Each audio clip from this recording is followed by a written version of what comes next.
The home card is the family of Paul Perry and Perry-Wallin. It lists their parents, Paul's parents and Helen's parents. You can browse in the tree just by clicking links to another person. Paul's father, Lawson Perry.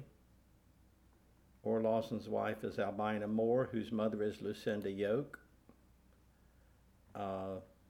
Lucinda's husband is Alpheus Moore. His father is William R. Moore. And then you can work your way back down by going through their children, back to where we started.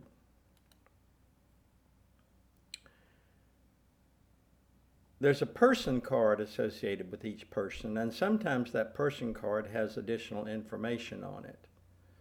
For example, if I go up to Paul's grandfather, Hubbard Perry, and click on his person card, there's actually quite a lot of additional information.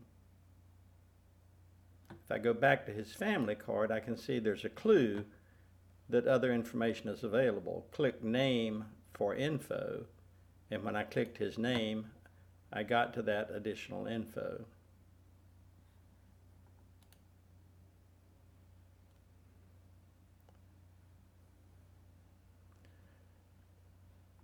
When you want to look for a specific person in the tree, there are various ways to do it. A very early ancestor is Henry Young. If I wanted to quickly get to Henry Young's card, I could click on surnames, pick out the Young surname, and I see that there are two Henrys. One of them was married to Lydia Ross, Henry born in 1740, Lydia in 1748. I can click on the entire index if I want to browse for a specific person. But a more convenient way of finding a specific person is just to click on the search line and type in a portion of the name. For example, Robert. I found there are many people in the tree named Robert, one of them being Robert Young, who was the son of Henry Young. When you look at the children in a particular family, sometimes you'll see a bold-faced child with an arrow beside it. And that's an indication that that's the route back to the root of the tree, Solomon Paul Perry and Helen Perry, his wife. If we want to browse back to there from here, we can just follow the breadcrumbs. Robert Young's daughter, Sophronia Mehitable Young, married Edwin Phillips, and Harriet Phillips was their child. Harriet married Hubbard Perry, and one of their sons was Lawson Perry, who was the father of Solomon Paul Perry, and we're back to the home card now. A quick way to see a good bit of the family history is to click on an individual's family tree.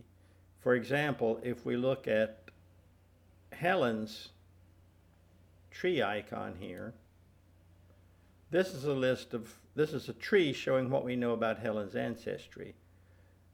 We have her mother, Emily Gertrude Van Ness, Emily's father and mother. We have the father and mother of each of these. So by the time we get back to here, we're at Helen's mother, grandparents, great-grandparents. So we have all of Helen's great-grandparents, and in some instances we can go back to great-great-grandparents. If we want to move over to Helen's husband, Paul, we can do that. This shows Helen's husband and children. If we go over to Paul and look at his tree, we see that we go back further still, and in fact we can go back further than what you're seeing right here.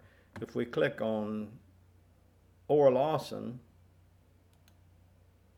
we see we have a complete listing of his what is that? Orr Lawson's parents, grandparents, great, great, great. So we have a complete listing of Orr Lawson's great, great grandparents.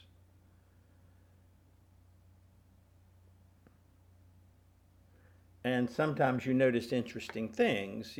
For example, with Orr Lawson, if we go back to his father, Hubbard Perry, and Hubbard's mother, Adelia Phillips, Adelia's father, Elijah Ebenezer Phillips, and his father, Captain Philip Phillips, and wife, Mercy Phillips.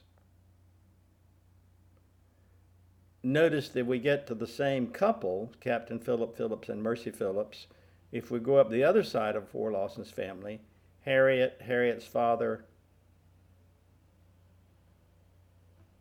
grandfather, and again we're here. So this simply points out that the trees intersect. When we go back through Hubbard Perry's line, we come to the same pair as when we go back through Harriet Phillips' line. That's not unusual.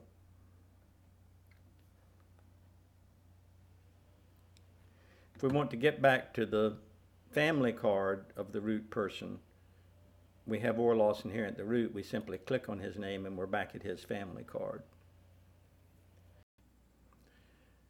Now there's one other place where you sometimes find pictures. We've just looked at Orr Lawson's pictures. We've looked at Albina's pictures.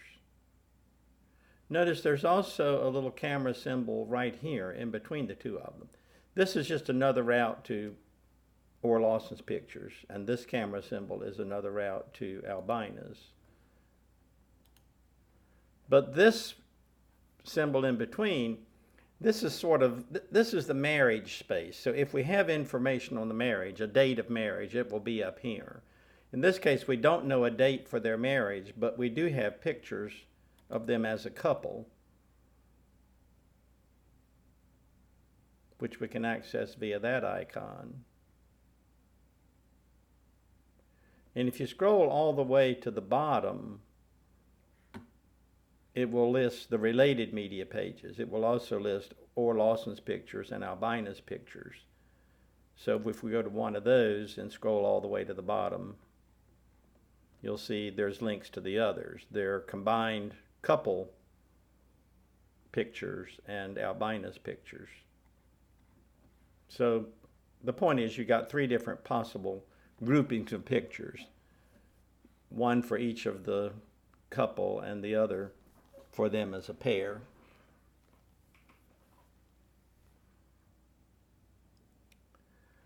One other thing I need to point out is the fact that, of course, there are instances of multiple spouses for the same person. And here's an example of that. If we go back to Paul and Helen, underneath Paul, we see that there are two spouses for Paul. What we're looking at now is Helen, who is Paul's second wife. But if I click on the one, I'll be showing the family card for Paul and Bess, his first wife. Paul's pictures will be the same. Bess will have her own picture page. Bess was quite famous, in fact, and there's a little of her history here.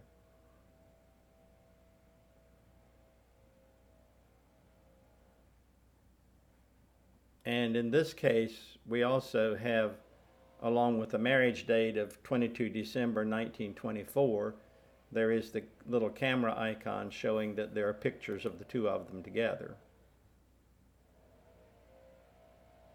Here they are in one of the group pictures from 1927.